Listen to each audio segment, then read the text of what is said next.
Hey there, welcome back to my channel. So today I am doing my top 10 summer picks. This was a very hard fragrance video to film. I won't lie to you. I was kind of putting it off because I find it so difficult to choose.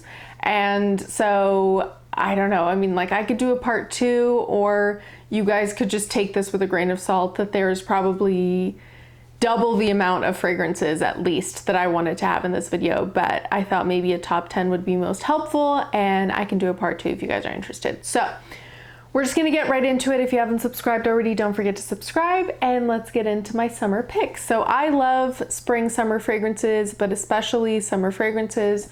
I love warm weather, I love beachy fragrances, I love eau de cologne. We have all of the above at varying price degrees and stages, and then there's also kind of like designer, there's niche, there's super inexpensive, there's a little something for everyone. So without further ado, we're gonna start with the one that you guys have probably heard the least about, and I'm gonna spend the least amount of time on because it's hard to find, but it is in my top 10, and that is Agua de Naranjos de Sevilla. And this is an eau de toilette. It's kind of like these European eau de colognes. I got mine in Portugal. I'm gonna spray all of these today because why not?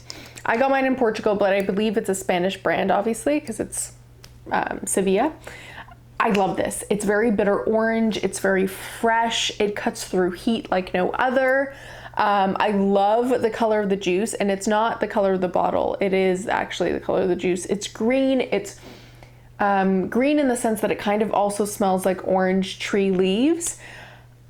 I love this. I cannot recommend it enough. I know it's hard to find. If you are in Europe, it'll be easier than other places in the world, obviously. And it's super inexpensive. It was like around 15 euros. So definitely recommend. I love this one, and I pull it out every time it's like even remotely close to being hot, or sometimes when I just miss warmer weather in the winter, I pull that baby out.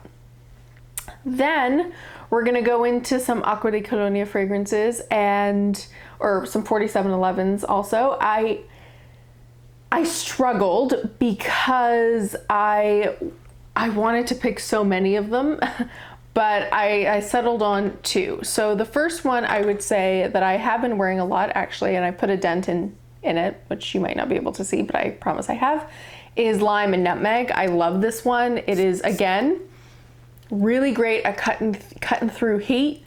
It's like, it's hard to explain, but it kind of smells like a lime sorbet without being sweet though, like a very sour lime sorbet. I just love it. I really love this one, and I find it's actually a really nice one to layer if you did want to layer with something that's super sweet, like Love Chloe or whatever. Like if it's a super sweet fragrance, this has something about it that I feel like layers beautifully with super sweet fragrances that you want it to kind of freshen up. I love the sprayer on this. I wear this sometimes just to bed because when it's super warm, and even like with air conditioning and everything, I just find it really refreshing, and I love that one. My second one from 4711 had to be Sunny Seaside of Zanzibar. I got this when it was still cold out. I forget when, but you guys would have seen the video. And I knew that I couldn't wait for spring, summer to whip it out. It is such a unique one from 4711, you guys. It is very coconutty, very summery. This makes me just want to like run away and take a holiday in Hawaii and just take this with me. It's got like a Manoi oil vibe to it as well. I really do love this one. And these are the Acqua Colonia Intenses, so they are supposedly supposed to last a bit longer. I would say it lasts a touch longer, but it's also more perfumey than like the original collection as well. Then a more recent addition to my collection is Fico di Amalfi by Acqua di Parma, and this one I did get when it was warm, and oh my god, I love this one. Again, cuts through heat. This is obviously a niche house, so there's a price difference there from the first 3, but I really do recommend this one. I find it so super, super nice, and probably my favorite from the Blue Mediterranean range that I've tried so far. I've tried 3. I think this is probably my favorite. I really do like it. I think it's completely unisex, and there is something about this, because I don't like fig fragrances, and this is very much my favorite fig fragrance I've ever tried. So definitely recommend Fico di Amalfi, and everyone who recommended me to get that one was 100% correct. I adore it. All right, the next one's also expensive, but really does match the vibe. This is by Tom Ford, Soli di Positano Acqua. And this one, much like Acqua di Parma's Fico di Amalfi, is based on a place in Italy, and it does smell very Italian to me. It is a lot more soft and sweet, and while unisex, I feel like it's even more unisex than Fico di Amalfi. I really, really like this one, you guys. I got it from a CCO, and I feel like that was the better option for me to kind of make up for the fact that it really doesn't last super long on the skin, as is the way with Tom Ford's more often than not. But I really do like this one, and I feel like I have started to honestly prefer it more than Neroli Portofino, if only because it's just been so overdone, even for myself. Like, I feel like I tired myself out of Neroli Portofino. So this is kind of like, in my mind, the replacement. So the Positano Acqua, I really am enjoying. And again, I got it when it wasn't that warm out. So now that it's warm, I really find myself gravitating more so towards it. So price tag aside, I would say I really do enjoy that one. Now we're moving into more kind of sunny, beachy fragrances for the summer.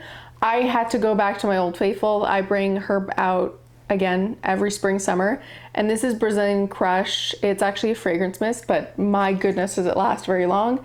And it's just by Sol de Janeiro. I really, really do want the newest one. I think it's like pinkish.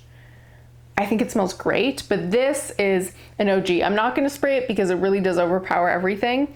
And honestly, I would say, and this is, I almost never say this, but buy the fragrance mist over the perfume of this. Personally, I feel like this lasts an incredibly long time. I think it's like just a touch closer from what I remember to the original Bum Bum Boom Boom Cream scent, and I just don't ever see myself getting the fragrance when this is like a fraction of the price and it performs so well on the skin. That's my opinion. Now again, a bit of a price jump and a niche fragrance, but this is my favorite sunscreeny fragrance of all time, above all others, Fire Island by Bond No. 9. I love this. This is just like neroli and warm sand and sweet citrus. It just smells like the most beautiful sunscreeny fragrance of all time. Ever since I got this, I find it so hard to wear Beach by Bobbi Brown, and I used to love that fragrance. And even my other sunscreeny fragrances, like every time I'm in the mood to wear something super sunscreeny and beachy, I go with Fire Island. So it's made it hard to wear my other fragrances. But for you guys, if you are on the hunt, I would say just go for Fire Island by Bond No. 9. It is by and large my favorite, and a really, really great warm sand, neroli, sunscreeny scent. Then we move on to other kind of sunscreen vibes, but different.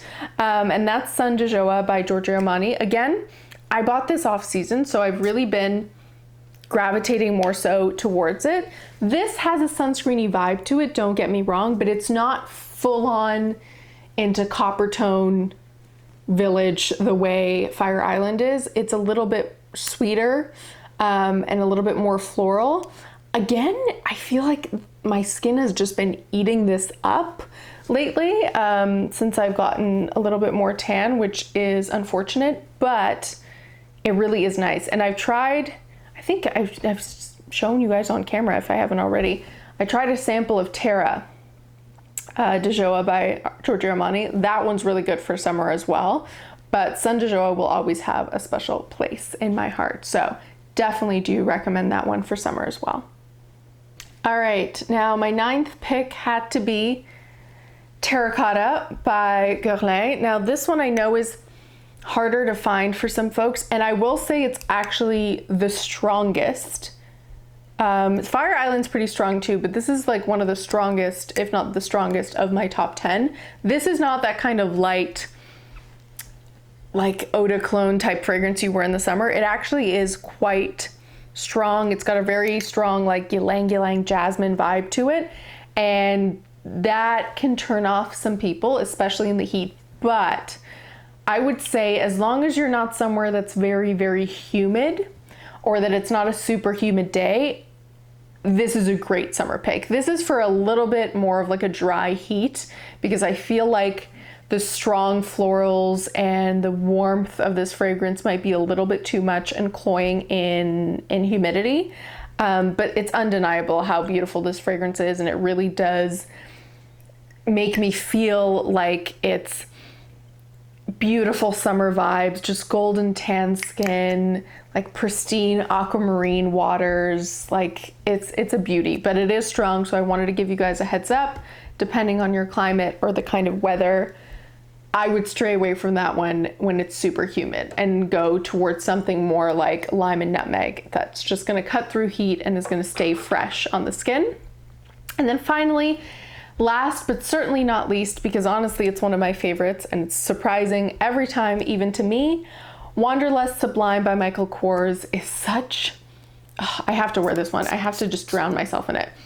I've worn this year long. I love it so much. I've said before, this is a very California fragrance. It just reminds me of like Santa Monica, being by the beach, Venice Beach.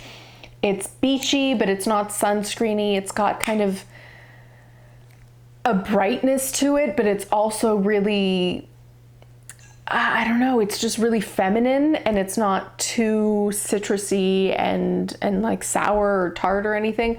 I love it. It's my favorite from the Wanderlust range. I've tried a bunch, and I do have the Eau Fraiche, and I still think that Wanderlust Sublime is truly sublime. So I really, really do recommend this one. If you guys have been wondering, because I talked some high praise about it last year even, and earlier this year, but I'm still very much loving it and really enjoying it this summer as well.